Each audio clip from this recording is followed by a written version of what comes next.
Bună ziua tuturor și bine v-am regăsit! Haideți să vedem cum va fi perioada 15-22 iunie pentru cei din zodia Balanță sau cu ascendentul în zodia Balanță.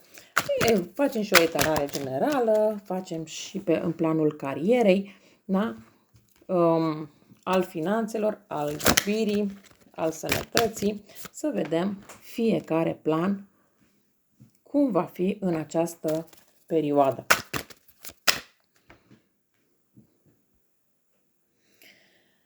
Aș putea spune că această combinație de cărți descrie o perioadă de oboseală acumulată, nevoia de echilibrare a priorităților și o lecție importantă despre cooperare autentică și perseverență în fața provocărilor. Văd că la voi e vorba despre oboseală mentală și chiar nevoia de retragere, pentru că tu ai fost în luptă continuă, mental, emoțional sau chiar fizic. De această dată mintea îți urlă după liniște. Dacă nu ți acorzi spațiu, vei ceda. Nu pentru că ești slab sau slabă, ci pentru că ești supra-solicitat sau solicitată. Așa că fă pauză, închide zgomotul și nu răspunde la tot. Nu mai încerca să salvezi totul de unul sau de una singură. Faptul că te minți că poți duce încă puțin, dar de fapt te storci și de puțina energie care ți-a mai rămas. Văd că voi aveți tendința să faceți prea multe. Ești într-un fel de dans de echilibru, dar nu mai este un dans grațios, ci este un dans disperat. Aici e vorba despre decizii importante, mai ales legate de bani, timp și energie. Este timpul să alegi, pentru că nu mai poți continua să spui da chiar la tot, sau la toate, sau la alte lucruri care vin în viața ta, pentru că fiecare alegere are un cost. Ai abilități reale, dar ai nevoie de colaborare autentică, nu de relații în care doar tu să tragi. Oamenii potriviți vor să construiască cu tine, dar nu-i vei vedea dacă continui să te ocupi de cei care doar iau de la tine. Caută și acceptă ajutorul celor care îți recunosc valoarea și nu mai dovedi nimic celor care nu o văd. Aici văd că există pericolul să te învârți în relații profesionale sau personale unde ești doar muncitorul din umbră.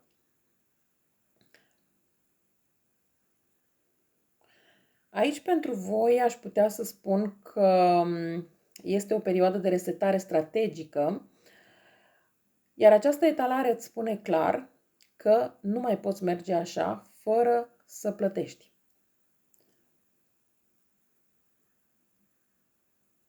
Mesajul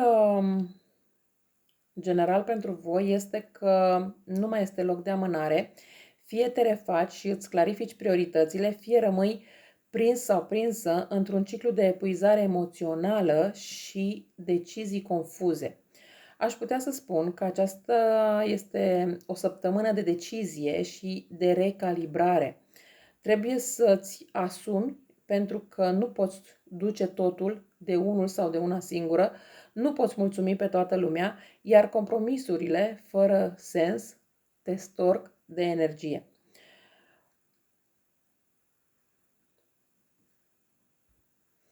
Din punct de vedere al carierei, vedem aici că apare o colaborare, o creștere prin contribuție și chiar muncă recunoscută. Ai abilități valoroase, dar cheia este dacă lucrezi în mediul potrivit. Posibilitățile din această săptămână pentru voi, proiecte în care poți străluci dacă ești parte dintr-o echipă echilibrată. Poți avea parte de recunoaștere profesională, dar poate încă modestă, sau poate fi vorba de o posibilă oportunitate de învățare sau chiar mentorat. Dacă muncești într-un loc unde ești tratată ca rotiță invizibilă, nu te mai minți că va fi altfel. Munca ta trebuie să fie văzută și valorizată, altfel e exploatare. Din punct de vedere al iubirii, văd că în iubire jonglezi. Poate între doi oameni, poate între ce simt și ce ar trebui, sau între nevoile tale și nevoile celeilalte persoane. Ce e clar este că nu este echilibru real, ci doar o mască. Dacă ești singură, ai de ales între două energii. Una e stabilă, dar poate plictisitoare, alta e pasională, dar nesigură. Întrebarea nu e pe cine aleg, ci cine sunt eu când nu încerc să-i mulțumesc pe toți. Dacă ești într-o relație, evadezi în muncă sau distrageri pentru că în adânc simți dezechilibru pe care încerci să îl justifici, să îl tolerezi sau poate chiar să îl negi. Din punct de vedere al sănătății, aș putea să spun că există această carte care ne spune stop, ai nevoie de odihnă, refacere și chiar spațiu. Poate ai simptome somatice, cum ar fi insomnie, dureri, anxietate, așa că nu le ignora și chiar ți se recomandă în această perioadă, 15-22 iunie, un detox digital, poate chiar emoțional, și chiar ți se recomandă, de ce nu, să închizi telefonul pentru o zi. Odihnă conștientă, nu doar somn. Spune nu fără prea multe explicații celor din jur. Pentru că dacă forțezi corpul sau mintea să reziste, vei ajunge la bornă. Financiar, aș putea să spun că ești obosită de luptele financiare, dar încă reziști. Ai făcut eforturi, ai fost rănit, rănită, ai fost nedreptățit, nedreptățită, dar nu ai cedat. Bravo! Însă nu trebuie să te zbați toată viața. Așa că ai trecut testele, acum trebuie să schimbi doar strategia. Nu mai poți lucra din poziția de supraviețuitor sau supraviețuitoare. Dacă cumva crezi că banii vin doar prin trudă și sacrificiu, să știi că este o convingere limitativă moștenită. Poate de la părinți, poate de la bunici, cine știe.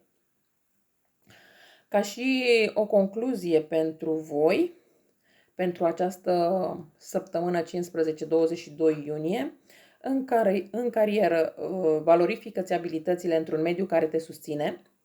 În iubire nu mai jongla, alege sincer, nu diplomatic, iar din punct de vedere al sănătății, odihnește-te pentru că corpul tău cere resetare. Din punct de vedere financiar, ești rezistentă, dar acum trebuie să devii strategică.